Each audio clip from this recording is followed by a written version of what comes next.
محمد الماحي إبراهيم يس،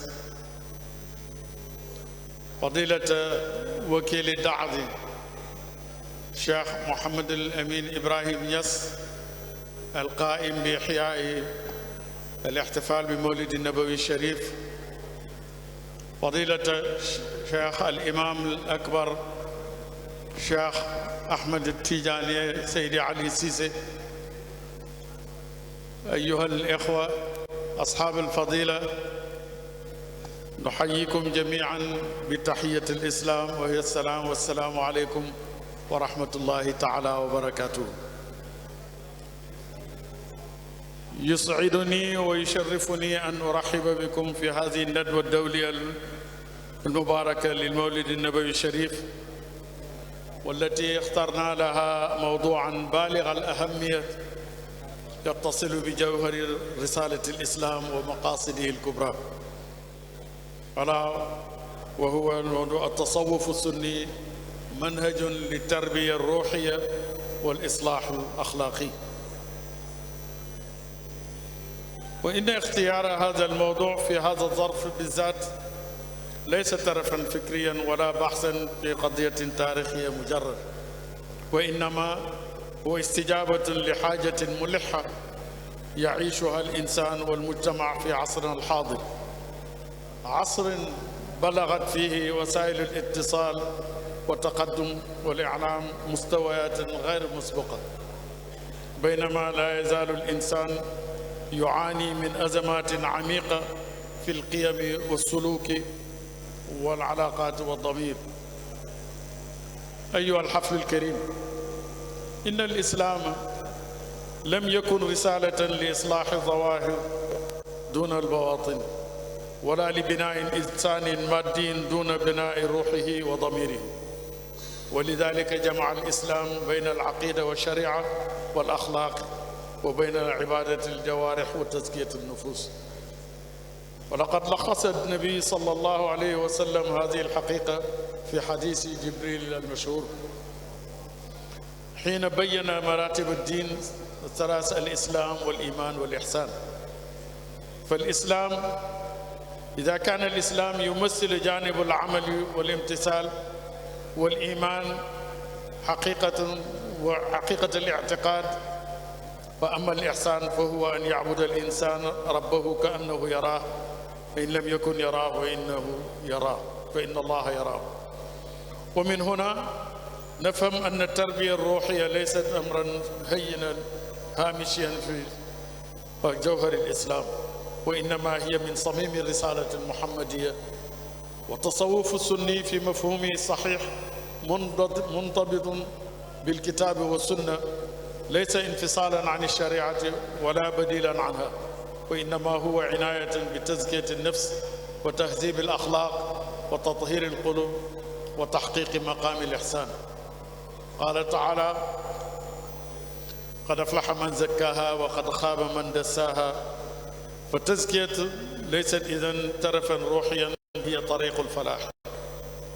أيها السادة الحضور، لقد أدرك العلماء الأمة ومربوها عبر التاريخ أن الإنسان قد يمتلك العلم لكنه يحتاج إلى الأدب، وقد يعرف الأحكام لكنه بحاجة إلى الإخلاص، وقد يكثر من العبادة لكنه يحتاج إلى تزكية قلبه من الكبر والحسد والرياء وحب الظهور.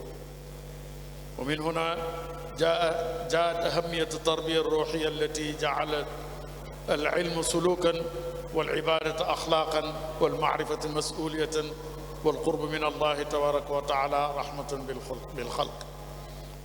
فإذن فالتصوف السني في جوهره دعوة إلى إصلاح الإنسان من الداخل، أي إصلاح القلب من أمراضه، وإصلاح النفس من هوائها، وإصلاح السلوك من انحرافاته، وإصلاح العلاقة بالله، وإصلاح العلاقة بالناس.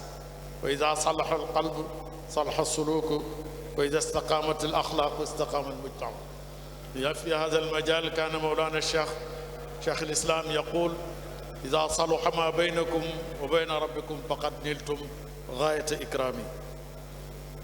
إخوتنا الكرام، إن من أعظم ما يحتاج إليه عالمنا اليوم إعادة الاعتبار إلى الأخلاق باعتبارها أساسا من أسس الإصلاح.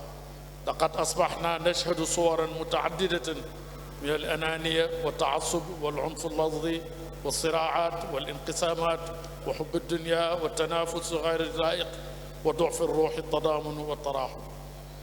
وفي مواجهة هذه الظواهر لا يكفي أن نكثر من الحديث عن الإصلاح الاجتماعي ما لم نبدأ بالإصلاح الإنساني لنفسه. والقرآن الكريم يقول ربط التغيير بالإصلاح ما في النفوس، فقال تعالى إن الله لا يغير ما بقوم حتى يغيروا ما بأنفسهم. ومن هنا فإن التربية الصوفية السنية حين تكون ملتزمة بالكتاب والسنة تستطيع أن تسهم في بناء شخصية متوازنة، شخصية تجمع بين العبادة والعمل، وبين العلم والأخلاق، وبين القوة والتواضع، وبين حب الله وخدمة الإنسان. كما أن من المهم التأكيد على أن التصوف السني ليس انحسابا من الحياة المادية ولا دعوة إلى العزلة عن قضايا المجتمع، بل التربية الروحية حقيقة ينبغي أن تدفع الإنسان إلى مزيد من المسؤولية والإيجابية وخدمة الناس والإسهام في إصلاح المجتمع. فمن أحب الله حقا أحب الخير لعباده، ومن صح قلبه ظهرت آثار ذلك في معاملاته، ومن تزكى باطنه استقامت جوارحه. وهنا تبرز أهمية الجمع بين التربية الروحية والإصلاح الاجتماعي.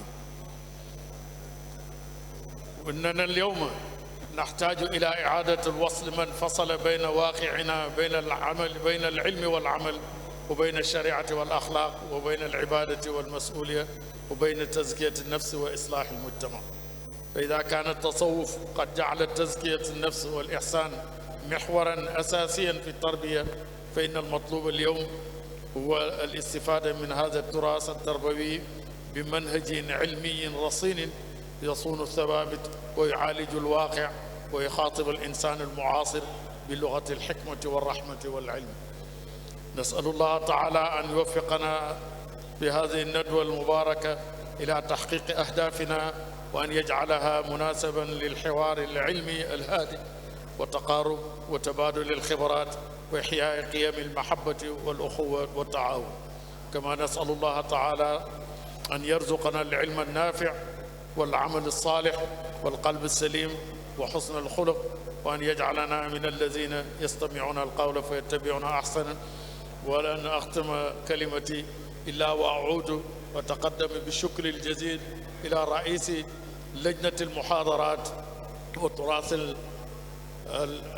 العلمي في هذه الحضرة، ألا وهو الأستاذ الدكتور شاه أحمد بكار، وكل من يتعاون معه، داعيا الله تبارك وتعالى أن يؤيده وينصره نصرا تلو نصر. وفي آخر الكلام أعود وأهنئكم في هذه الأيام المباركة، في هذه الليلة المباركة، وكل عام وأنتم بخير. Éminent Khalif de la Faïda Tijaniya, Cheikh Mohamed El Mahi Ibrahim Niass.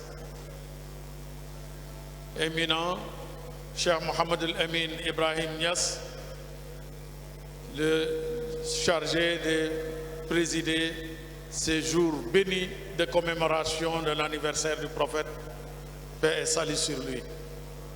Éminent grand imam Cheikh Ahmed Tijani Ali Cissé, distingués invités et brillants panélistes, nous vous saluons tous et vous adressons nos vœux et nos congratulations en ces jours bénis de la commémoration de l'anniversaire du prophète, paix et salut sur lui. C'est pour nous un grand plaisir et un insigne honneur de présider ce très beau panel qui a comme thème l'éducation spirituelle et comme doctrine de réforme éthique et morale. Un thème qui vient à son heure, un thème d'une actualité très remarquable. Car le monde actuel dans lequel nous vivons fait face à une dépravation des mœurs et une crise morale sans précédent.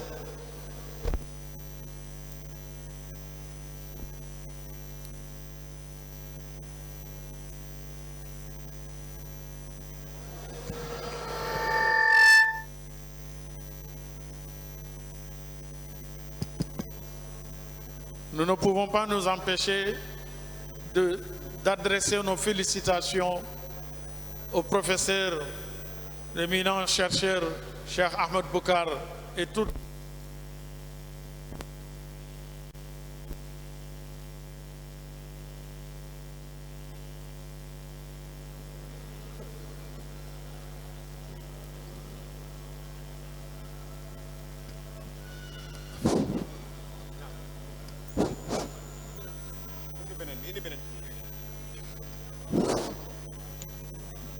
Donc pour aller rapidement, parce que nous aurons tout à l'heure l'intervention de ces brillants panélistes qui vont nous entretenir sur les différents aspects de ce thème d'une importance capitale.